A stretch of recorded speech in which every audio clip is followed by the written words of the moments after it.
SafeHarbor Foundation presents stories of hopelessness and hope, stories of addiction and courage. These are the true stories of real people fighting their battles, reclaiming their lives.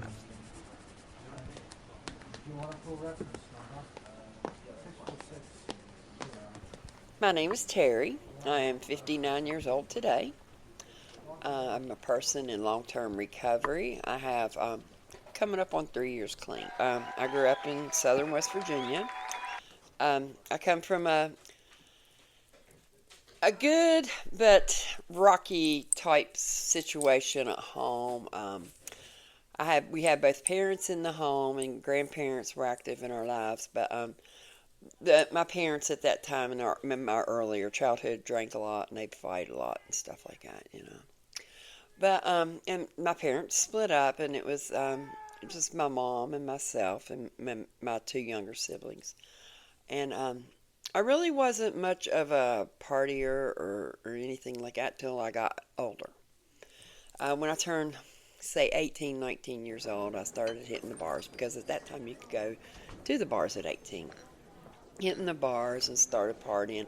And then I had a daughter right before I turned 21 years old. So my formative years they were okay. I did okay in school. I could have done much better had I applied myself, but it just wasn't what I wanted to do. I had my daughter, and everything was great for a long time, and then we moved from West Virginia to North Carolina, and that's when I was really introduced to the drug scene, was in North Carolina. I got with this guy down there after her dad and I split up, and he smoked crack all the time, and I began to smoke crack all the time. I say that right there is when my life with my addiction began, and I was about 29 years old. So I was actually later in life that I would say that I actually became an addict, but I was an addict from the age of 29 till 2011. In 2011, I got clean. I got clean that time on my own. I did no rehab, no therapy, nothing like that. I moved straight from the street to a sober living house. I lived in that house for over a year, and I did okay. I got out, and I still stayed almost 2.5 more years clean. I met my fiance. We met at an NA meeting, and I got an apartment, and he moved in with me probably about 8 months after I moved into my apartment. And we fell off of going to meetings. We fell off of being connected, and we started to drink a little bit. And then from drinking a little bit, we started using. My fiance died. He overdosed and died. From that point from that point on, I say my relapse lasted about 8 years. It wasn't like a short-term relapse. It was pretty drastic. I moved back from where I was living at with him back to the Charleston area, and my addiction got worse because I stepped right back into the same thing I'd left, before. My addiction got worse. I was selling drugs. I started going through the revolving door jail. And if anybody that's been incarcerated can probably tell you the same thing. Once you get arrested that first time and you're in jail, you're not just arrested and let go. Once you actually are in jail, it's very, very easy to keep going back to jail. That's why I call it the revolving door jail. You got revolving, you revolve, and you revolve. And you keep going, you keep going. And I was arrested, and I had some pretty serious charges. I had conspiracy, possession with intent, delivery, a couple more charges, and I can't remember exactly what they were because I got them all dropped eventually, except for the delivery. And I went to jail, and I knew then that I was there to stay. I was going to be in jail no less than 3 years, no more than 15 years. While I was in jail, I was in there with a friend of mine, and so it was a girl from one of the streets that I was really, really close to. Um, she was actually with me there when I got arrested. I mean, she's just a really good, solid person in my life. Might I add that she's still clean. She and I were talking, and I told her I was just so tired of using. I was sick of it. I didn't want to live my life like that anymore.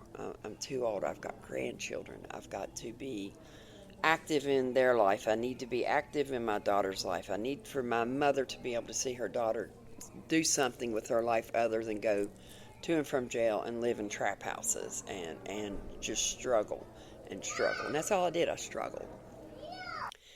And I made that decision on November the 9th, 2022, that I would never use drugs again. And I have not used drugs again. Um, I had a good lawyer. I lucked up with my lawyer. I had a really good lawyer. And he came to talk to me, and I told him, I said, I'm so tired of it. He said, well, I'm going to see if I can get you in with alternative sentencing. I had never done rehab before. Um, and they moved me from jail to rehab. I went into rehab. I got escorted by the guards. I walked in the doors in shackles and oranges, but I was in rehab. I was no longer in jail. I did a 28-day program, and I was under the impression that I was going to go home after the 28-day program. I was wrong. I had to do long-term rehab, and I did the long-term rehab. I am so grateful for that 28-day program and that long-term rehab, because that gave me the tools that I needed to be able to succeed in life and not use drugs. I did not know how to succeed, or I didn't know how to succeed, first of all. But I didn't know how to not use drugs. Everything in my life pretty much revolved around using drugs. The selling of them, everything about it was all about my drug use. Somewhere along the line, I was in long term, and we had group therapies every day, and we had all kinds of programs going on and stuff. And they said, "What do you want to do when you leave here? What do you want to do, Terry?" I said, when I leave here, I want to be the best possible version of myself I can be. I had no plans. I knew I was going to get out and probably go back to my mom's, and I didn't really want to do that either, because that took me right back to where I was using at. Not at my mom's, but that area, and the people. Well, when I did go to mom's, but I stayed there for a very short period of time, maybe a month, and I got my own apartment. Um, when I moved into my apartment, which was in South Charleston, I luckily ended up down the road from a very dear friend of mine from my using days, who was then now clean and still very active in my life. I reached out to her. I was living in an apartment right down the road from the women's house that Safe Haven has. And she started coming to get me on Wednesdays, and we go out and we do house meetings at Safe Haven together. And then I started volunteering down at the office at Safe Haven. Just really getting in my feel of the outside world without drugs. But somewhere about the second month of being in my apartment, I could feel myself spiraling. Now I'm on probation, and for me to use would be to go back to jail. And I'm not going back to jail. I felt myself spiraling, and I reached out to her, and I asked her, were there any beds available in the women's house? And she said, absolutely, absolutely. So I was able to move into the women's house at Safe Haven on July the 3rd, 2023. This is 25, yeah. 2023, July 3rd, I moved into the women's house. That was a godsend for me. It gave me a safe, sober place to live, where I could concentrate on myself and my recovery, and then focus on what I wanted to do with my life. I'm getting older. I need to figure something out. About the second month in, or it wasn't even 2 months, it was that very month, we were having our Wednesday house meeting, and one of the girls from the other house, we had two houses at there, female houses, her boyfriend come. And we were just chit-chatting on the front porch, and he said something about Bridge Valley, the Career and Technical Center, having a collegiate recovery program. And he started talking about this collegiate recovery program. Even though he wasn't a student there, it was so funny. It was just like he knew all about it. And I was like, really? I was like, that may, I kind of threw around the idea of going to school. I said, but maybe, that might be what I want to do. And he gave me the phone number, and I called Bridge Valley, and I kid you not, 2 days later, I was enrolled as a student. There wasn't time for me to think about it. There wasn't time for it to set in. It was just like boom, boom, boom, and I'm enrolled. And the classes are starting in 2 weeks. I was so unprepared during that time I'd also started no longer volunteering at Safe Haven, but I'd started working for Safe Haven. And when I first went to school, that very first day, I was like, I walked up those steps and I was like, oh my God, what am I doing? I can't do this. There's no way. I didn't have my books. I didn't have my financial aid. I had never owned a computer before in my life. And I went in and I talked to the gentleman that the girl's boyfriend was talking about. And I talked to him, the guy that was head of the collegiate recovery program. And he said, here's what you need to do. You need to do this. You need to do that. And I reached out to a resource place here in Charleston. They bought me a computer. They paid for my books. My financial aid went through. And it was just like everything just fell into place. And I'm like, oh God, am I going to be able to do this work? I haven't been in school since the 80s. I mean, my mind's going, what are you going to do? And my instructors were phenomenal. They were out of this world. Because I'm doing behavioral health sciences. When I began, it was human services and rehabilitation studies, focusing on adult addiction, and the degree changed. But they were geared towards helping people like me, people like me that wanted something, that have come from a bad backstory, that want something more. And my first semester, I was on the dean's list. I couldn't believe it. I could cry thinking about it because I love school. I'm still in school. I still have one more semester left. It was supposed to be 4 semesters, but where they added some classes because they changed degrees after one more semester left. I began working as the resident manager for Safe Haven.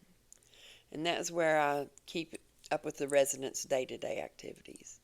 And then I began doing the collections and the billings and the financial part of it. And now I have moved up to where I'm assistant director of Safe Haven. So from sitting in a jail cell on November 9th, 2022, to sitting in this chair right now, almost 3 years later, close to it, but not quite, my life has completely changed. I was in a meeting one day and I said, I'm not going to say I got my life back, because the life I have now is someone I don't even recognize. I've mended past issues with family. I still have a couple issues because I still have a few family members that are still in active addiction, and it's hard because I want to be around them, but I can't be around them. I have to love them from a distance. But to be able to be in my parents' life, my mother's and my father's life, and being clean and being a person that they're proud of, and being somebody that my 3 grandsons, I have 3 grandsons. My oldest one's graduating from high school this month. My middle one is graduating from grade school this month. And my baby, he is just turned 3 years old. He's not been diagnosed as autistic yet, but we're certain he is. But I'm someone that these kids can look up to. I'm someone that has, they have seen my bad. They've seen me at my worst, and they see me at my best now. And I'm not at my best yet. I'm still growing into my best. And there's a lot more to come. This has been a Safe Harbor Foundation podcast. This episode and others are available at safehavensoberhomes.com. If you know of someone who needs help with addiction, please call us at 304 853-3869 or visit us at safehavensoberhomes.com. Be well, people. We do recover.